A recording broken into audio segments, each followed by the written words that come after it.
si l'inconnu et la nouveauté te font figer, puis t'es tanné de ça, ben cet épisode-là est pour toi.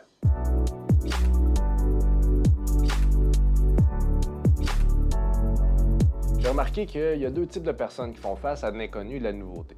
Il y a ceux qui foncent, il y a ceux qui figent.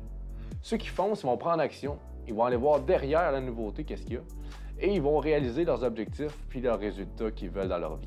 Ceux qui figent vont essayer de se questionner pour découvrir ce qu'il y a derrière. Ils vont se poser 100 000 questions. Ils vont douter. Ils vont tourner en rond. Ils vont attendre le bon moment, puis finalement, ils ne prendront pas action. Fait qu'ils n'auront pas les objectifs et les résultats qu'ils veulent dans leur vie. Dans cet épisode, je veux qu'on explore le phénomène des personnes qui figent devant l'inconnu. Elles ne sont pas plus ignorantes que l'autre. Mais il y a un phénomène psychologique qui se passe lorsqu'on fige devant l'inconnu plutôt que lorsqu'on fonce. Je vais t'expliquer ça, puis je vais t'expliquer ça par un phénomène que j'ai compris. Parce que moi, pendant longtemps, j'étais dans cette catégorie-là, de personnes qui figeaient devant l'inconnu.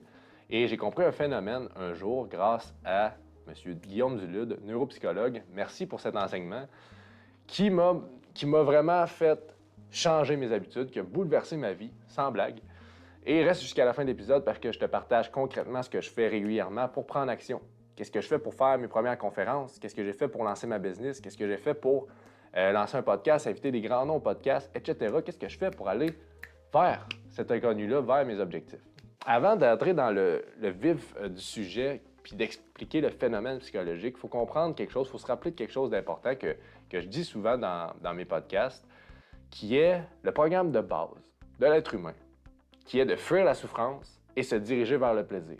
Au plus profond de lui, au plus profond de notre cerveau, il y a un programme qui veut fuir la souffrance et se diriger vers le plaisir. Et il faut se rappeler que 95% de nos comportements et de nos décisions sont prises de manière inconsciente, donc automatique. Ça veut dire qu'il y a 5% qui est prise de manière consciente, que l'on a du pouvoir sur. Mais ce qui est beau là-dedans, c'est que notre 5% peut avoir un impact sur notre 95% et influencer les programmes automatiques dans le 95% inconscient. Je te donne un exemple. L'entraînement physique. Aller au gym. C'est pas naturel pour l'humain d'aller s'entraîner. Parce qu'à première vue, c'est de la souffrance. Tu vas te faire des micro-déchirures, tu vas être courbaturé, tu vas dépenser de l'énergie. Tout ça, c'est souffrant pour l'esprit humain. Fait que si on laisse le fonctionnement automatique décider, on n'ira jamais s'entraîner. Mais ce qu'on a fait, c'est que le 5% a conclu qu'en allant s'entraîner, on va avoir une meilleure force physique, on va être bien mentalement, bien physiquement, on va augmenter notre confiance en nous-mêmes, on va augmenter notre estime de nous-mêmes. Ça va nous faire du bien, globalement, pour nous, d'aller s'entraîner. Donc, qu'est-ce qu'on a fait? On est allé malgré la souffrance. On est allé malgré le programme qui nous disait « va pas là ». Et peu à peu, on a reprogrammé le programme inconscient pour qu'il se rende compte que finalement, c'est pas une souffrance, c'est un plaisir. Parce que ça fait vraiment du bien à notre être. Ça nous fait du bien d'aller s'entraîner. Et après avoir reprogrammé ça, ça devient plus automatique. On a envie d'y aller. Notre corps nous amène à vouloir aller s'entraîner. Mais au début, c'est pas ça. Il a fallu qu'on fasse une reprogrammation structurée qui est partie de notre conscience, de notre 5%. Mais si on peut faire ça avec l'entraînement physique, est-ce qu'on peut faire ça avec l'inconnu, la nouveauté? Probablement. Notre cerveau communique avec nous à l'aide d'émotions. Il nous envoie des émotions pour nous indiquer des voies à prendre, des voies à ne pas prendre, des questions à se poser. Par exemple, la colère, le message de la colère, c'est, la plupart du temps en général, c'est qu'on ne respecte pas nos limites. Il y a des limites qui ne sont pas respectées par nous-mêmes ou par les autres.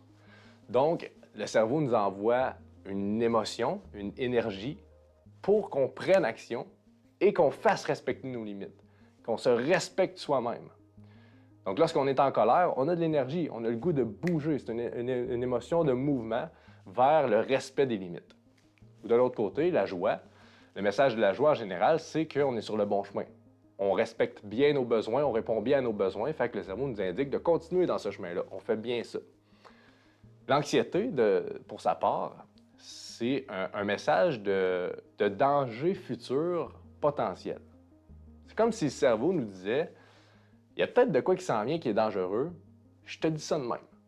Je checkerai ça à ta place. C'est comme un petit flag qui se lève pour dire, il y a peut-être de quoi de dangereux qui s'en vient par là-bas, je checkerai ça à ta place. Et l'inconnu, la nouveauté, c'est inconnu. Et dans l'inconnu, il peut y avoir des milliers de dangers. Il y a des milliers de dangers potentiels. D'où l'anxiété qui vient faire son tour. Donc, les gens qui figent face à l'inconnu, c'est des gens qui ont de la difficulté à gérer l'anxiété qui vient. Et on va aller explorer ça à l'instant pour voir c'est quoi justement ce phénomène-là derrière l'anxiété qui est mal gérée, qui nous fait figer. Je vais vous expliquer ça par un graphique. Fait que si tu es à l'audio, imagine-toi que je te fais un graphique linéaire. L'axe du bas, horizontal, représente le temps, puis l'axe vertical représente l'intensité de l'anxiété. On va y aller avec un exemple que tout le monde peut s'imaginer, que tout le monde peut visualiser. Disons que tu rentres chez toi, tu ouvres la porte de ta chambre, puis tu vois dans le coin du mur une grosse araignée poilue. Une genre d'araignée que tu te dis, d'après moi, elle ne vient pas du Québec, là. Elle est de passage. D'instinct, il y a une anxiété qui va être, que tu vas ressentir. Un niveau d'anxiété différent pour chaque personne, mais tout le monde va ressentir un petit anxiété, un petit stress à l'intérieur de lui. Le cerveau indique qu'il y a quelque chose à s'occuper. Il y a une araignée dans le coin. Et à ce moment-là, il y a un niveau X d'anxiété qui augmente. Lorsque tu atteins le palier que je te montre ici, il y a deux solutions possibles. Il y a deux choix que tu dois faire. Soit affronter ou soit éviter. Il n'y a pas d'autre façon de s'y prendre avec l'anxiété que tu ressens. Soit que tu affrontes ton anxiété ou soit tu l'évites. Affronter, ça pourrait ressembler à aller sortir l'araignée de là et la remettre en liberté. Ou, pour les plus sadiques, la tuer. Puis faire le ménage, t'occuper de ce qui te rend anxieux. Ça serait affronter. D'autre côté, ignorer, éviter l'anxiété, éviter l'araignée, ça serait de fermer la porte puis s'en aller ailleurs, faire autre chose. Dans les deux cas, autant affronter qu'éviter, il va y avoir une diminution de l'anxiété. Mais prenons l'exemple qu'on évite. On décide de fermer la porte et de s'en aller. On va ressentir une diminution de l'anxiété instantanée. Ça va nous faire du bien. On ne sera plus face au danger. Mais qu'est-ce qu'on a indiqué à notre cerveau à ce moment-là? C'est que le danger qui nous avait prévenu, le danger qui nous avait indiqué, est réel. Parce qu'on n'a pas été en mesure de l'affronter. Donc, la prochaine fois, il va nous envoyer une dose d'anxiété encore plus forte. Parce que pour lui, c'est un danger réel. La prochaine fois qu'on va faire face au même stimulus, donc, par exemple, l'araignée, la prochaine fois qu'on va faire face à une autre araignée, bien, notre niveau d'anxiété va être plus élevé. On va ressentir un stress plus fort, une peur plus forte. Et puisqu'on a conditionné le fait qu'éviter, c'est la solution à court terme, parce que ça nous fait du bien, d'instinct, si on laisse le programme inconscient, on va éviter encore. On va diminuer notre anxiété à court terme, mais qu'est-ce qu'on vient de faire encore une fois, c'est qu'on envoie à notre cerveau que le danger, il est fucking réel, parce qu'on n'est pas été encore en mesure de l'affronter. Donc, la prochaine fois qu'on vit le même stimulus, encore l'araignée, on va avoir une anxiété encore plus élevée. Et ce phénomène-là se conditionne encore et encore et encore, jusqu'à temps de sentir une anxiété ingérable. Donc, tout ça, c'est nos décisions qui ont conditionné ce niveau d'anxiété-là qui augmente encore et encore et encore. C'est comme ça avec une araignée. Mais c'est comme ça aussi avec toutes les situations dans notre vie qui nous procurent de l'anxiété. Chaque situation de notre vie a un graphique personnel pour cette situation-là. Chaque stimulus dans notre vie qui nous cause de l'anxiété a un graphique et un niveau d'anxiété qui est programmé par nous-mêmes différent. Donc, l'araignée, c'est ça. Aller vers l'autre, c'est un autre graphique d'anxiété, tout dépendant de comment on a affronté et évité dans le passé.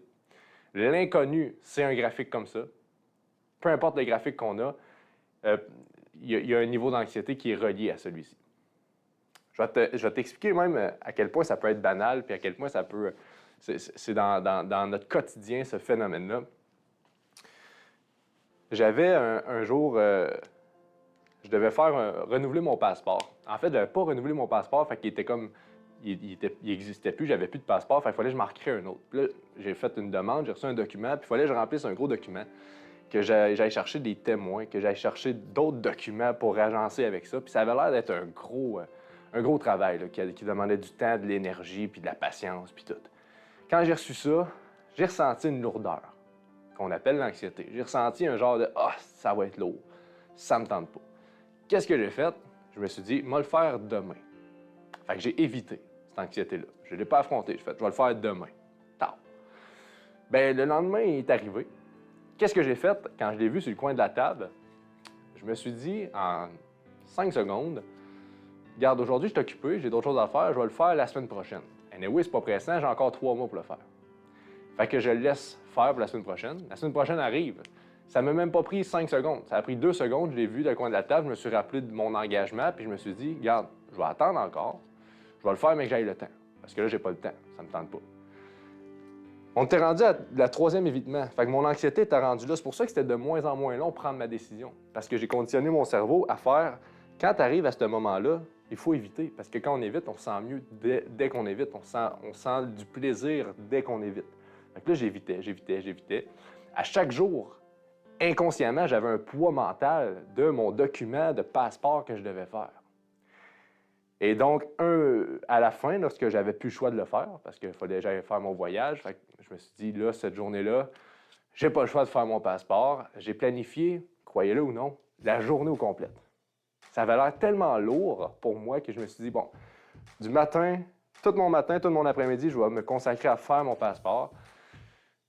Je me suis mis à faire mon passeport, puis ça a pris 20 minutes. 20 minutes, tout était fait, tout était réglé. Il était prêt à être malé. Ça veut dire que tout ce temps-là que j'ai conditionné, toute cette anxiété-là que j'ai accumulée en moi, toute cette énergie mentale-là que j'ai pris pour remettre à plus tard, pour éviter, bien, c'est tout moi qui l'ai créé. Parce qu'au final, c'est juste 20 minutes de mon temps. Puis c'était rendu une montagne pour moi. Là, je t'invite à faire le parallèle avec les situations dans ta vie. Parce que ça, c'est une chose, c'est un stimulus, mon passeport. Mais si je fais ça avec mon passeport, avec mon travail, avec ma santé physique, avec mes relations, avec mes projets, avec mes objectifs, il y en a de l'accumulation, il y en a de l'anxiété, il y en a de la lourdeur. Ça devient énormément lourd à gérer parce que ça l'augmente à chaque fois que j'évite. Puis je conditionne mon esprit à croire que l'évitement, c'est la solution parce qu'à court terme, ça me fait du bien. Donc, c'est là que notre 5 là, que je vous parlais au début, là, le 5 de conscience doit agir à ces moments-là. C'est là notre pouvoir. Si on laisse notre inconscience gérer ce qui se passe lorsqu'on sent de l'anxiété, il va aller vers l'évitement automatique. Parce qu'affronter ton anxiété, ça demande des efforts, ça demande du stress, ça demande de l'inconfort. Ton cerveau ne veut pas ça. Ton cerveau veut fuir la souffrance.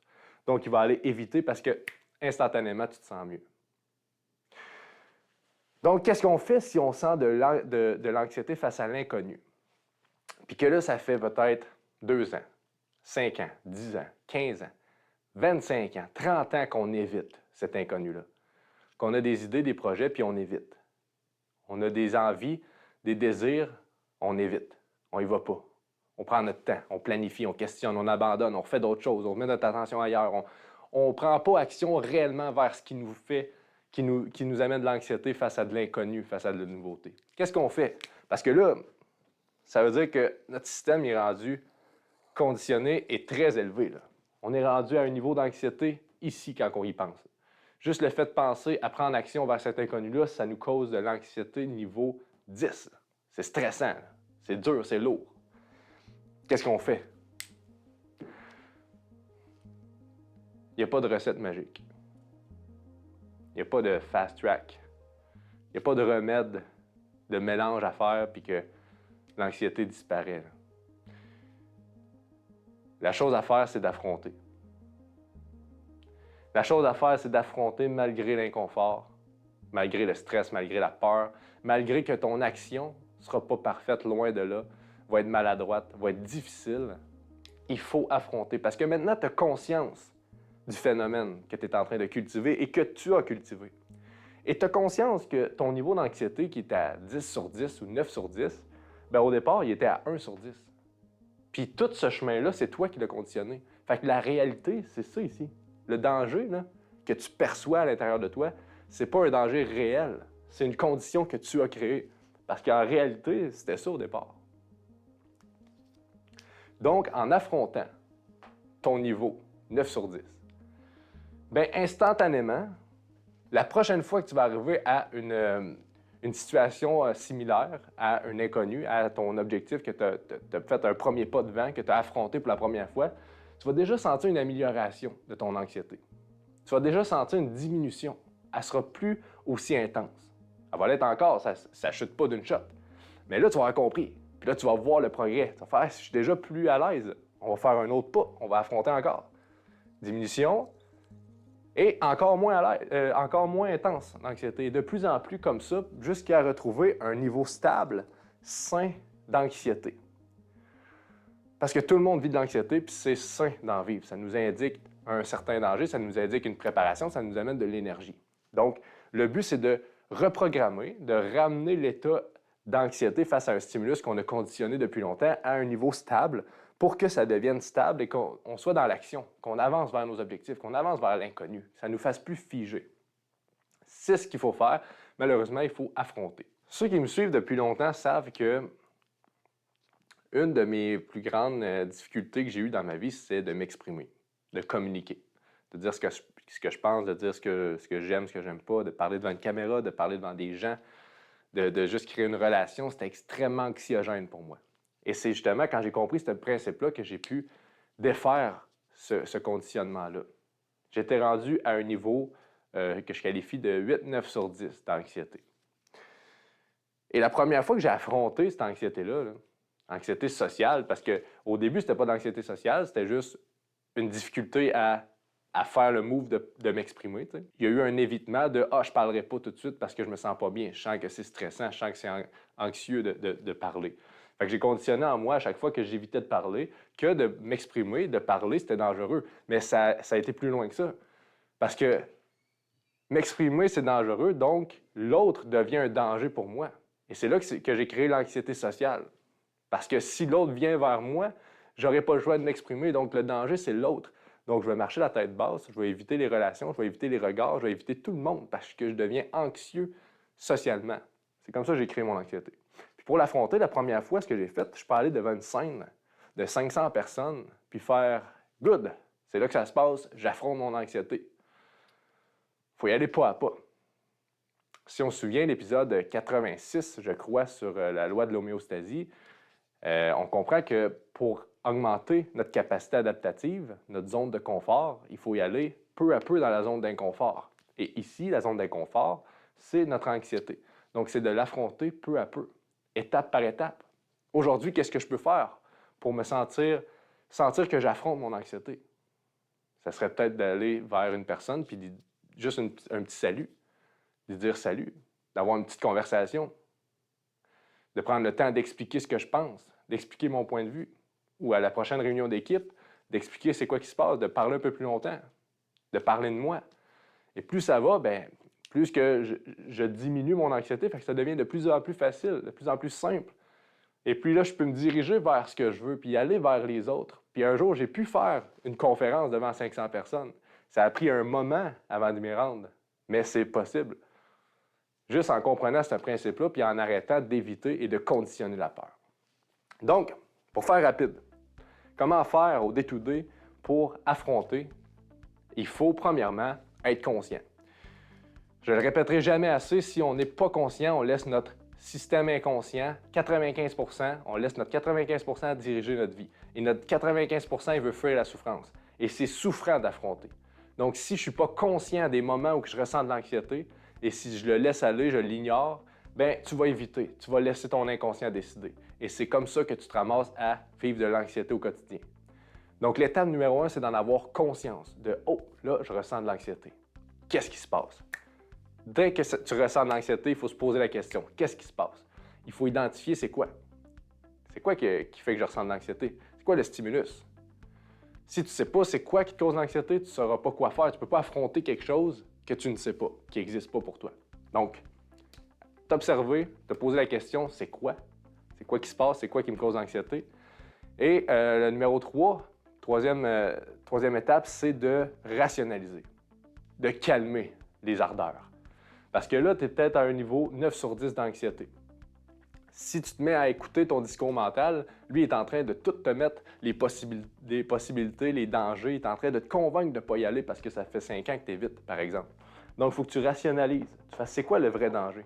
C'est quoi la réalité derrière ce que je suis en train de me raconter comme histoire?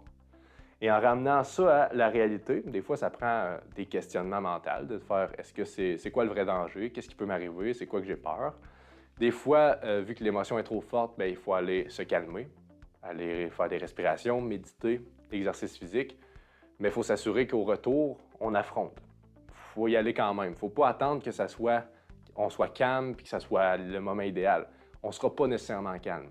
Si on évite depuis 5 ans, on ne sera pas nécessairement calme, le stress va être là, ça va être inconfortable. Il faut s'attendre à ça. Donc, l'étape numéro 4, affronter. Faire un move. N'importe quel, n'importe comment, mais faire un move vers l'anxiété, vers ce qui nous rend anxieux. Donc, étape 1, s'observer, être conscient. Étape 2, se questionner, c'est quoi? Étape 3, rationaliser. Et étape 4, prendre une décision, faire un move. J'espère que cet épisode va t'aider à aller de l'avant vers l'inconnu, vers la nouveauté, aller chercher les objectifs que tu veux vraiment réaliser, les résultats que tu veux, amener ça dans ta vie. J'espère vraiment que ça va t'aider. Si cet épisode-là t'a apporté de la valeur et que tu sens que ça peut l'apporter aux autres, partage-la. Et n'oublie pas que soit que tu es le maître à bord ou tu es l'esclave. Il n'y a pas d'entre-deux. Puis moi, ce que je t'enseigne, c'est de devenir le maître à bord. Sur ce, on se dit à très bientôt. Je m'appelle Sam Duchesneau, Neuroactive Coach.